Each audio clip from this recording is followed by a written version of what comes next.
기쁘게 하는 자, 마음을 기쁘게 하는 자라는 제목으로 말씀을 함께 나누겠습니다. 주중에 딸과 함께 점심을 같이 하면서 대화할 시간이 있었습니다. 이야기를 하다가 이성교제에 대한 주제를 가지고 함께 나누게 되었지요. 그 이야기를 하면서 함께 설교를 시작해 볼까 합니다. 보통 이성교제를 생각하면 사람들은 두 가지 태도로 나뉩니다. 어떤 사람은 많은 사람을 만나봐야 그 중에 좋은 사람을 만나 결혼할 수 있다라고 생각하는 사람이 있고, 또 어떤 사람은 많은 사람을 만나기보다도 한 사람을 진지하게 만나고 또 선택함에 있어서 신중하게 결정하여 교제를 한 다음에 그 다음에 그 사람과 끝까지 갈 것을 생각하고 교제해야 된다라고 생각하는 사람이 있다는 것이지요. 여러분들은 어떤 생각을 갖고 있는지 모르겠지만 제가 드리고자 하는 말씀은 저는 후자의 의견입니다. 많은 사람을 만나는 것보다 신중하게 결정해서 한 사람을 만나면 그 사람과 끝까지 가기로 결단하고 결정하는 것이 더 옳다는 것이지요. 제가 이렇게 생각하는 데에는 많은 이유가 있습니다. 그 중에 성경적인 이유를 댈 수 있지만 시간상 다 말하기는 어렵고, 오늘 설교 주제에 맞는 내용만 한 가지 살펴보면 이렇습니다. 자, 한 사람을 만나야 된다, 한 사람을 만나서 끝까지 가야 된다라고 생각하는 사람과, 아니다, 많은 사람을 만나봐야 된다라고 생각하는 이 두 부류의 사람에게는 이 교제하는 상대를 바라보는 관점에 큰 차이가 있는 것입니다. 자, 한번 생각해 봅시다. 우리가 누구든지 사람을 바라볼 때 관점에 따라서 그 사람을 대하는 태도가 다르겠지요.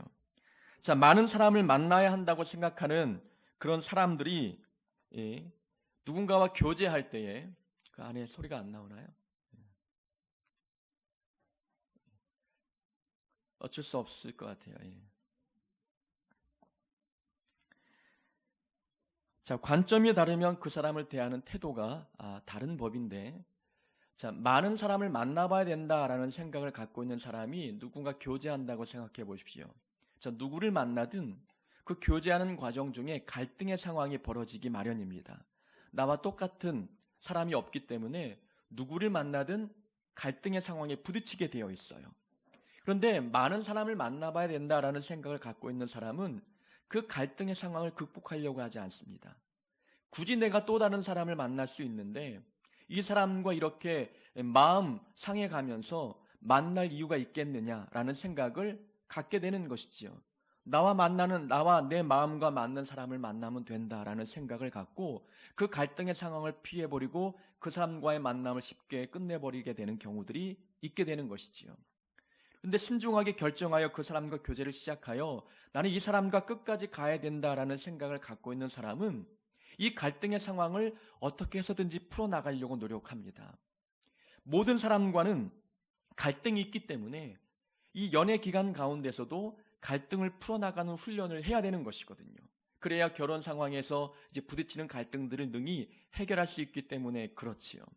이 사람과 끝까지 가야 된다라고 생각하는 사람은 이 갈등의 상황을 피하지 않고 그 사람에게 맞추든 그 사람을 나에게 맞추든 서로 양보하며 갈등의 상황을 극복하려고 노력한다는 것이지요.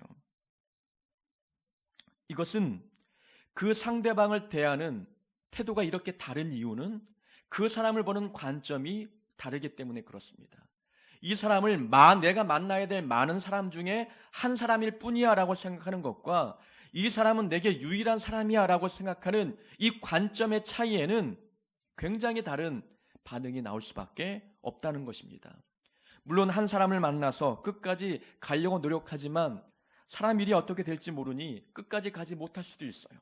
그러나 이 사람을 유일한 사람으로 생각하는 것과 많은 사람 중에 일부분으로 생각하는 데에는 큰 차이가 있다는 것입니다. 책임감의 차이도 있고 그 사람을 대하는 마음가짐부터 차이가 있는 것이지요. 생각의 출발부터 차이가 있기 때문에 그 사람을 어떻게 보느냐에 따라서 그 사람과의 관계성이 달라지는 법입니다. 자, 연인들 관계에서도 상대를 바라보는 관점이 어떠하느냐에 따라서 그 사람을 대하는 태도가 다르지요. 그 사람의 실수를 보는 관점도 다를 수밖에 없고, 그 사람과의 갈등의 상황에 부딪힐 때 그것을 어떻게 풀어나가야 되는지, 이 갈등의 상황에서 그 사람을 어떻게 대우해야 될지, 이 삶의 반응이 다른 것도 그를 바라보는 관점의 차이에서 나타납니다. 연인 관계에도 이런 관점의 차이가 그를 대하는 태도에 이런 다른 점들을 보이게 되는데, 이것은 부모와 자녀와의 관계도 마찬가지입니다. 사람 관계에서는 그 사람을 어떻게 보느냐에 따라서 태도가 달라집니다. 어릴 적에 자녀들은 부모를 바라볼 때 부모를 슈퍼맨처럼 생각합니다. 그래서 부모님은 뭐든지 다 알고 다 들어줄 수 있는 분이라고 생각을 하지요. 그래서 부모님은 힘이 세고 모든 것을 다 아는 똑똑한 분이고, 내가 원하는 모든 것을 다 들어주는 분처럼 여깁니다. 그래서 매달리고 또 떼쓰고 원하는 것 구합니다. 부모님 주머니에 얼마가 있는지 그것은 고려 상황이 아닌 것이지요. 말하면 다 들어주는 분이 부모님으로 생각하는 거예요. 그러나 이 아이가 점점 자라면서 부모님에 대한 관점이 달라집니다. 아, 부모님이 슈퍼맨이 아니었구나. 부모님도 능력의 한계가 있는 분이고 모르는 부분도 있는 분이시구나.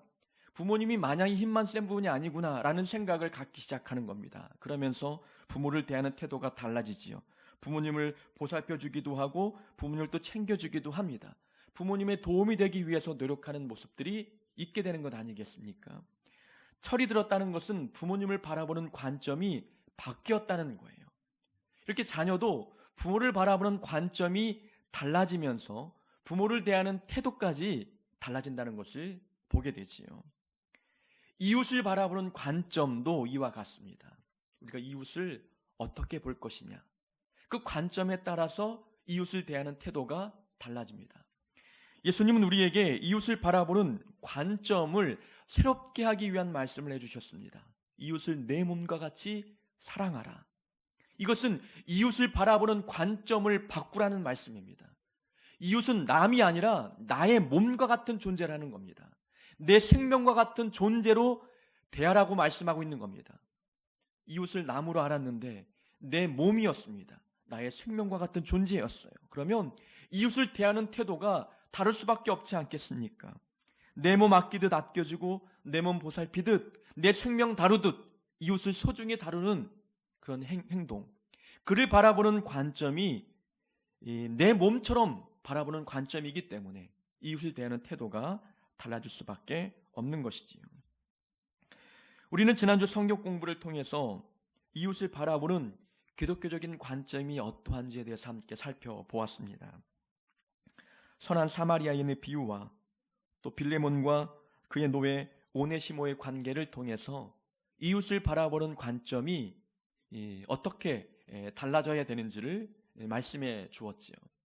사마리아인들, 유대인들에게 멸시와 천대를 받았던 대상이었지만 예수님의 말씀을 듣고 보면 사마리아인이야말로 강도 만난 자의 가장 좋은 이웃이었습니다. 멸시의 대상이 아니라 선한 이웃이었다는 것이지요.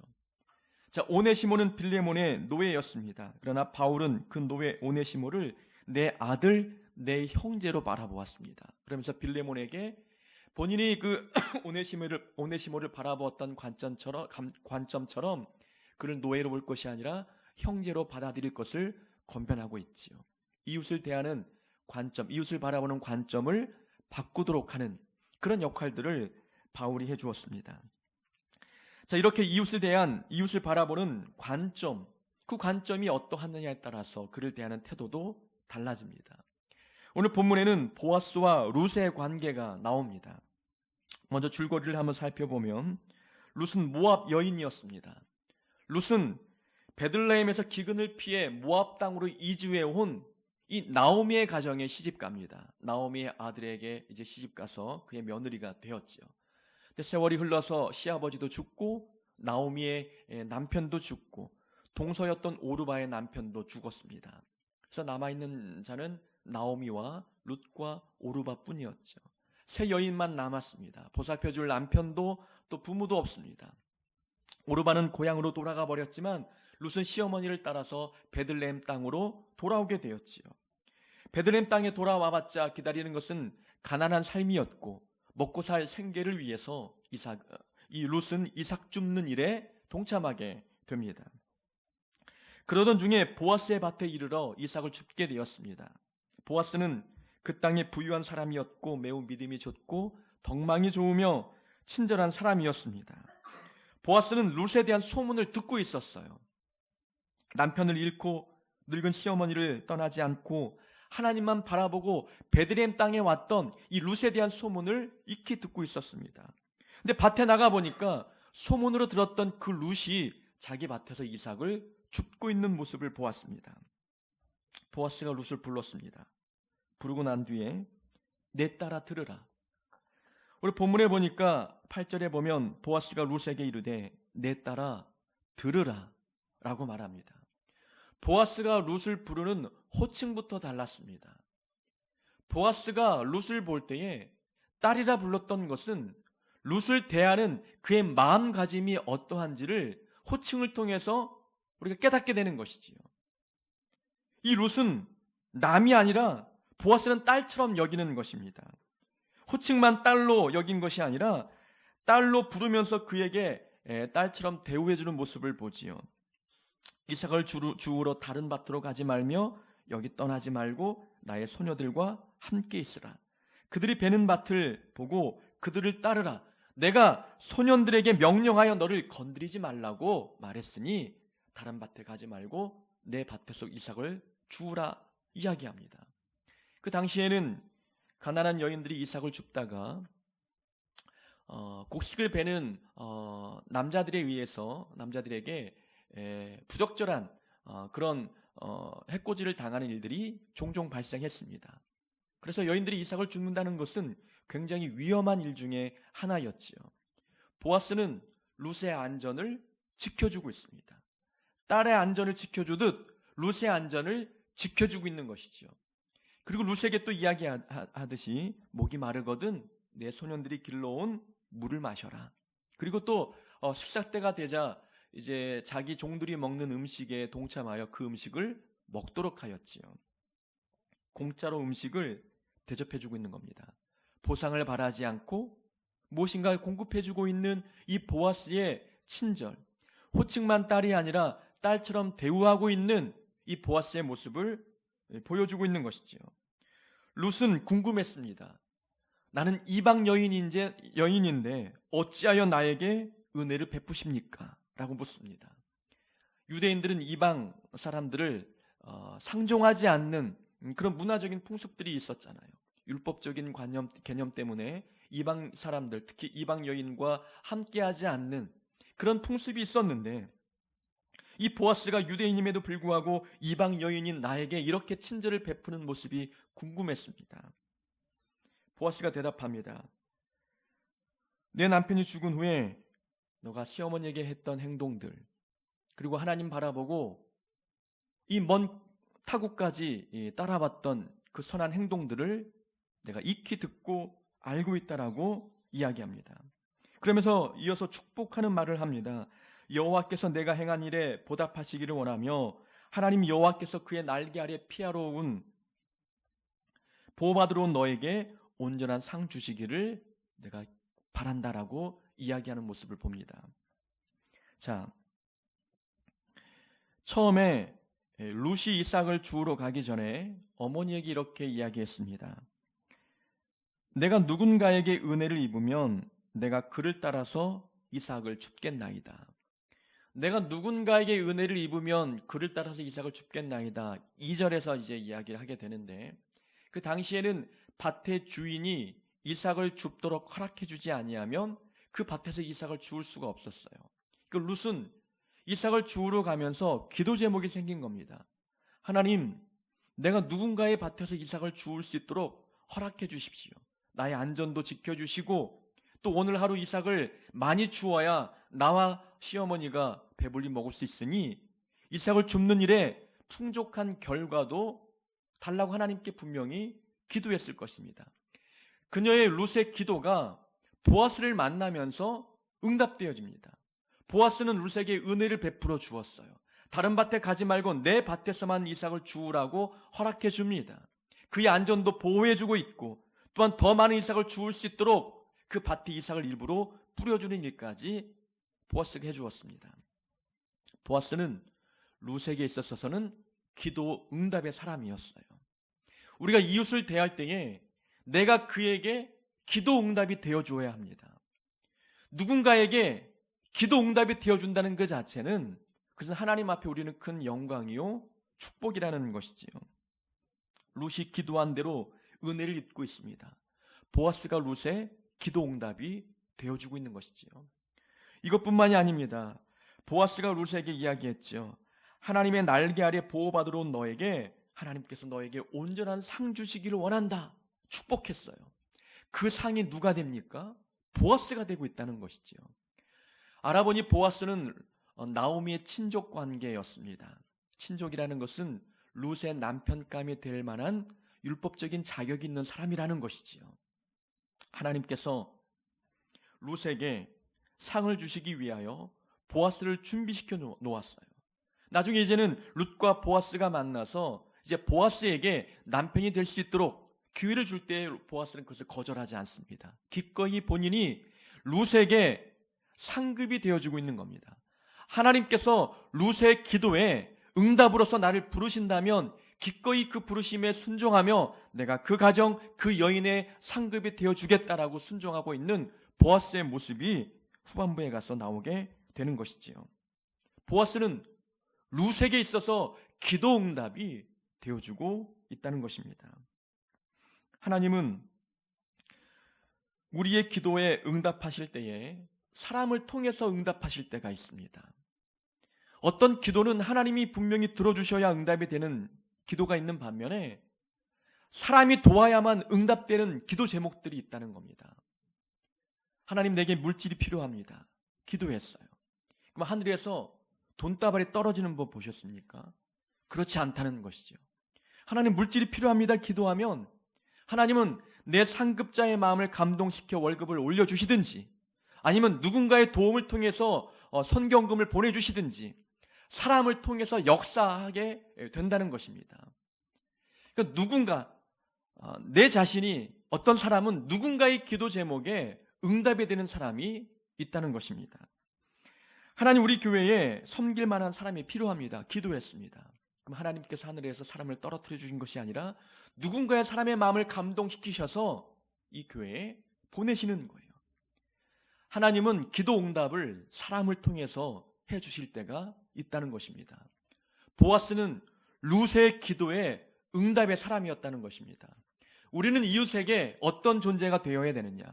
우리 주변의 이웃들에게 내 자신이 기도 응답이 되어주는 사람이 되어야 합니다. 과거에 룻기를 설교한 적이 있습니다. 1장부터 마지막 장까지 강의 설교를 하게 된 경우가 있었는데 어떤 권사님 가정에 큰딸이 결혼을 앞둔 그런 상황이 있었습니다. 그런데 그 딸이 만나는 남자가 의사였지요. 권사님이 생각할 때에 의사 집안과 본인 집안을 비교해 볼 때에 턱없이 본인 집안이 내세울 곳이 없어 보였습니다. 걱정이 되는 겁니다. 이 딸이 사랑해서 남자를 만나고 있는데 이 남자 집안에서 내 딸을 허락해 줄지 받아들여 줄지 이게 고민이 되는 겁니다.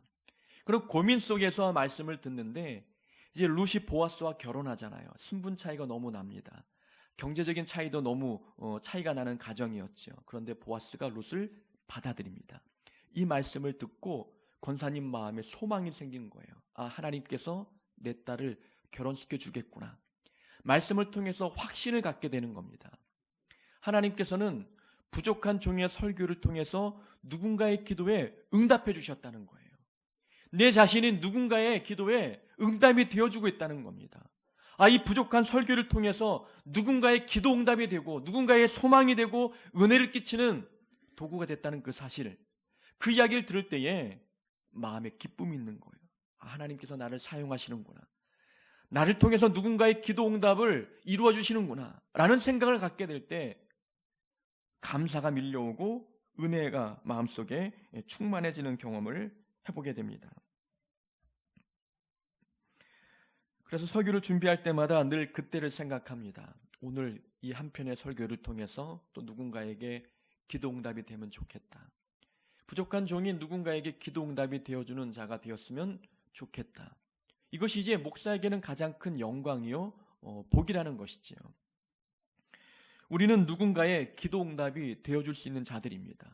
우리가 이웃과의 관계를 맺을 때에 내가 그에게 기도 응답의 결과, 내가 그에게 축복의 통로, 그런 관계를 맺어 나가는 것이 기독교 세계관을 갖고 있는 자의 모습이라는 것입니다.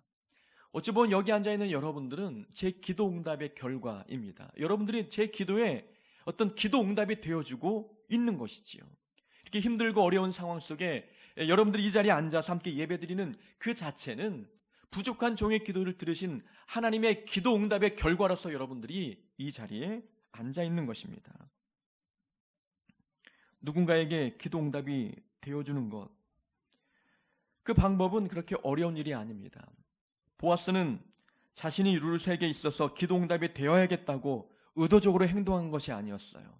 그저 하나님 말씀에 순종하고 율법에 순종하고 또 하나님 말씀대로 이웃을 사랑하며 그렇게 친절을 베푸며 살다 보니까 그가 룻의 기도 응답이 되어주었다는 것이지요. 우리도 누군가에게 기도 응답이 되기 위해서는 하나님 말씀대로 사는 훈련을 해야 되는 겁니다.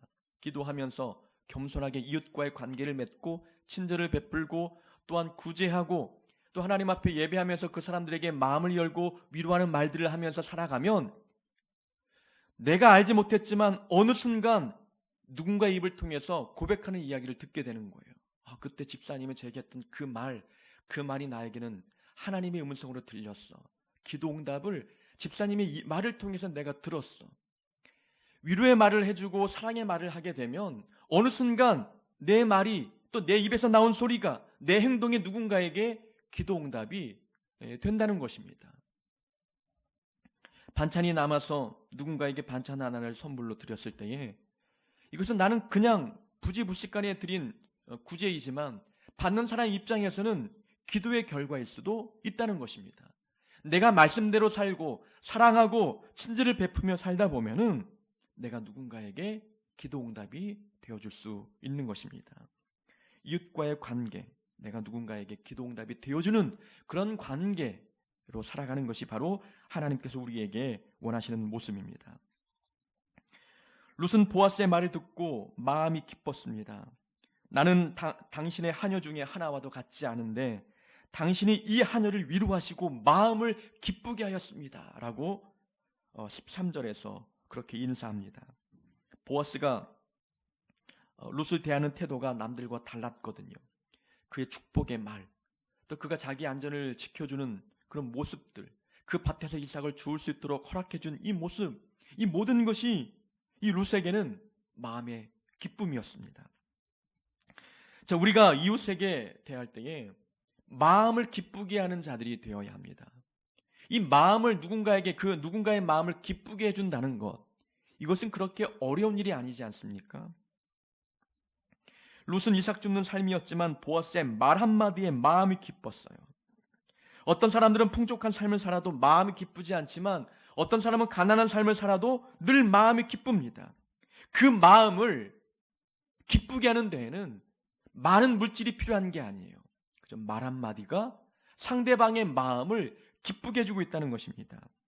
보아스가 룻에게 했던 것은 친절이었습니다. 말 한마디였습니다. 룻이 이야기하지요. 나는 이방 여인이거늘 당신이 어찌하여 내게 은혜를 베풀어 주십니까? 나는 이방 여인인데 룻을 생각할 때는 나는 당신과 피부 색깔도 다르고 인종이 다른데 어찌 나에게 이런 은혜를 베풀어 줍니까? 그때 보아스의 대답은 그의 외적인 조건을 언급한 것이 아니었어요. 너의 남편이 죽은 후에 너가 시어머니에게 했던 행동들, 또 고국으로 돌아갈 수 있었지만 그렇게 하지 아니하고 하나님 바라보고 이 베들레헴 땅까지 왔던 당신의 행동을 내가 들어서 알고 있다라고 이야기하지요. 보아스는 룻의 외적인 조건을 따지지 않고 그가 했던 믿음의 행동을 보고 친절을 베푼 거예요. 보아스는 하나님의 마음을 보여준 겁니다. 하나님은 이렇게 우리의 외적인 조건을 따지는 분이 아니라 우리의 믿음을 보시는 분이라는 겁니다. 보아스가 하나님의 마음을 닮아가고 있는 것이죠. 룻은 보아스를 통해서 하나님이 나에게 어떤 분인지를 깨닫는 거예요. 하나님은 나의 피부색, 나의 인종, 이걸 중요하게 여기는 분이 아니구나.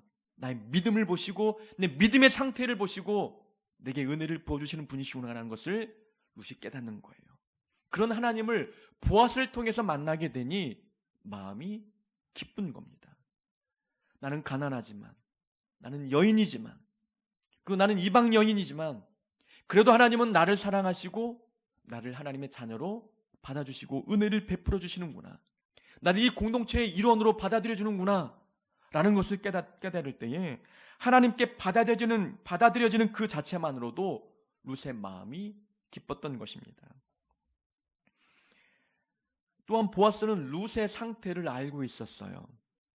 그가 고국에 돌아가 제가 할 수 있는 기회를 다 팽개치고 하나님 보고 왔던 룻의 이 행동을 보아스가 알고 있어요. 우리가 마음의 큰 위로와 기쁨을 얻을 때가 언제였냐면 누군가 내 상태를 알아주기만 해도 우리 마음이 기쁩니다.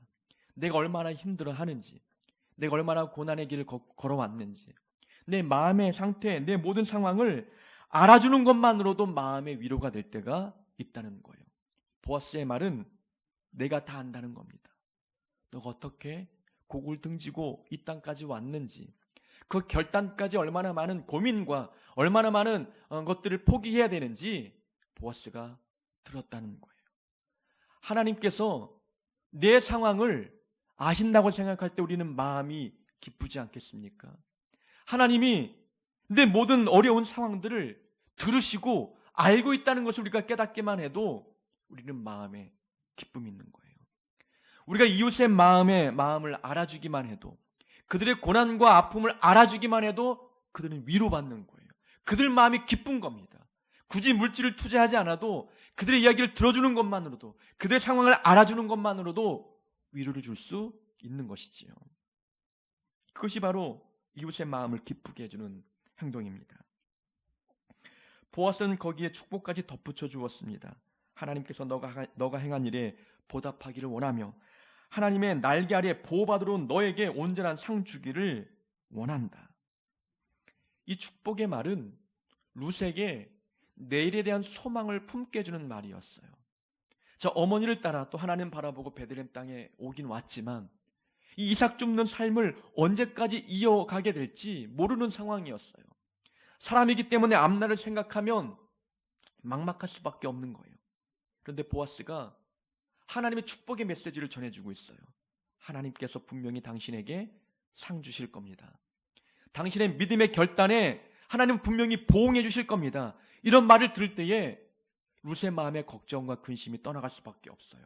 하나님이 함께 계시지, 나의 내일은 절망이 아니고 희망이야, 소망이야, 하나님이 갚아주실 거야, 마음의 용기와 위로를 해주고 있다는 것입니다.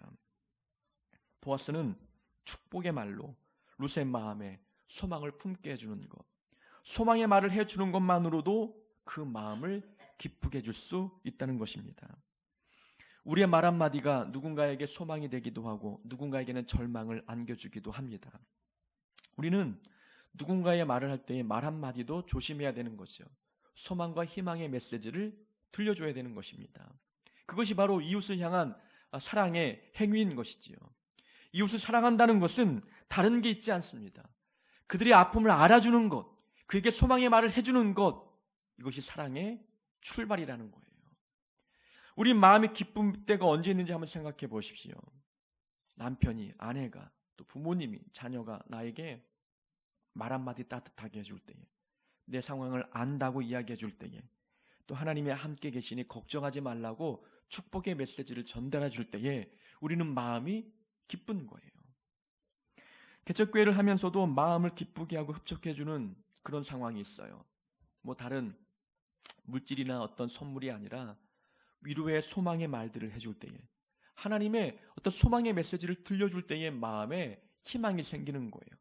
내일에 대한 불투명했던 내일이 갑자기 환해지는 느낌들을 해주게 됩니다. 그것이 소망의 말을 통해서 우리 마음의 기쁨이 임하기 때문에 그렇습니다.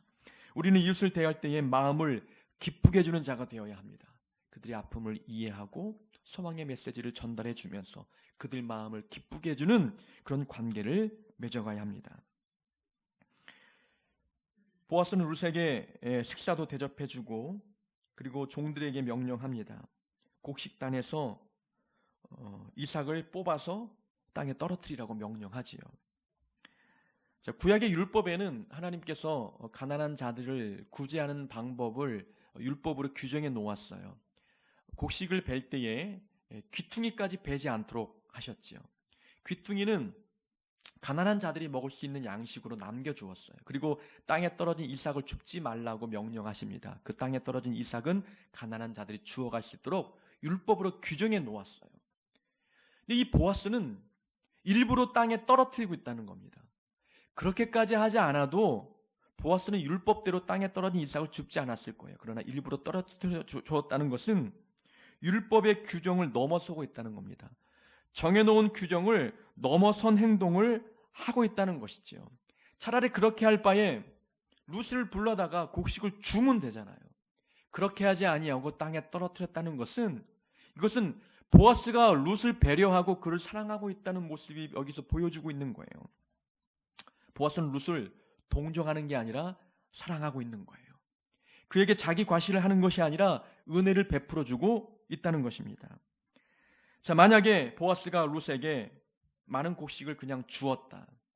그러면 룻은 보아스에게 감사했을 거예요. 근데 땅에 떨어뜨린 것을 룻에 주우면 하나님께서 가난한 자들을 위해서 이러한 율법을 만드시고 내게 이런 은혜를 베풀어 주시는구나. 이삭을 주우면 하나님께 감사하지 않겠어요? 이 이삭을 주우러 나오기 전에 하나님, 나에게 이삭을 주울 수 있는 은혜를 주십시오. 풍족한 이삭을 줍도록 도와달라고 기도했을 겁니다. 기도한 대로 정말 한 뭉탱이씩 이삭을 주워갈 때에 룻은 이것을 기적으로 여기는 거예요.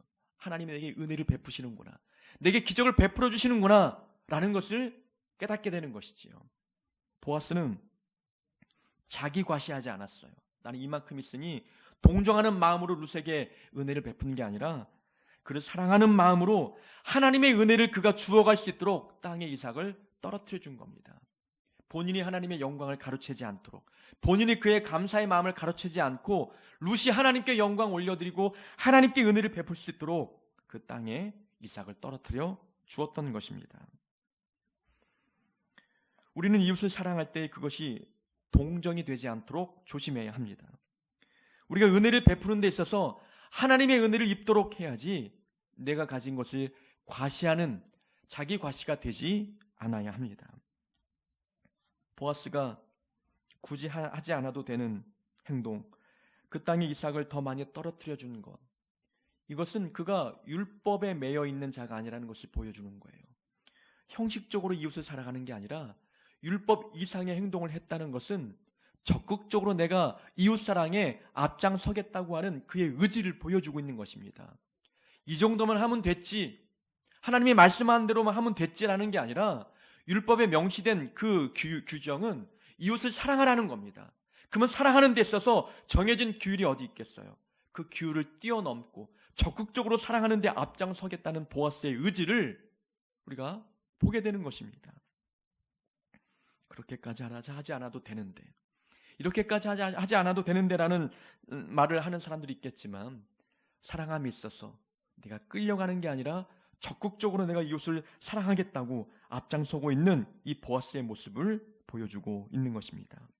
보아스는 룻을 동정한 것이 아닙니다. 자기 과시한 게 아닙니다. 형식적으로 돕는 게 아니었어요. 진심으로 사랑하고 진심으로 하나님의 은혜를 베풀고 있는 보아스의 모습이었습니다. 보아스는 자기가 가지고 있는 밭을 하나님의 사랑을 실천하는 은혜의 장으로 사용하고 있습니다. 우리는 우리의 삶도 하나님의 은혜를 베푸는 장이 되어야 합니다. 내가 가진 물질, 내가 가진 건강, 내가 갖고 있는 모든 것들은 이웃을 사랑하는 도구가 되어야 합니다. 내가 가진 것을 통해서 이웃들에게 하나님의 사랑을 전하는 축복의 통로, 은혜의 통로가 되어야 하는 것이지요. 이웃 사랑하는 것은 저절로 되지 않습니다. 그들을 바라보는 관점부터 바뀌어야 합니다. 이웃을 원수로 여기면 어찌 사랑할 수 있겠어요? 이웃을 남으로 여기면 어찌 사랑할 수 있겠느냐라는 겁니다. 내 몸으로, 내 가족으로, 내 딸로, 내 아들로 여기는 이 관점이 달라져야만 억지로 사랑하는 게 아니라 진심에서 나오는 사랑을 베풀 수가 있는 것입니다. 우리는 이웃을 바라볼 때에 형제처럼 가족처럼 바라볼 수 있기를 원합니다. 그래서 우리가 그들의 기도응답이 되어지고 축복의 통로가 되어줘야 합니다. 그들의 마음을 기쁘게 해주는 말 한마디를 통해서 그들 마음에 소망을 품게 하고 위로를 주는 자들이 되어야 합니다. 그리고 친절을 베풀 때 동정이 아닌 사랑으로, 과시가 아닌 은혜로 이웃에게 다가가는 우리 모두가 되어야 될 줄로 믿습니다. 하나님의 관계를 잘 맺은 것처럼 이웃과의 관계도 잘 맺어가는 하늘빛교회 성도 되기를 주의 이름으로 축원합니다.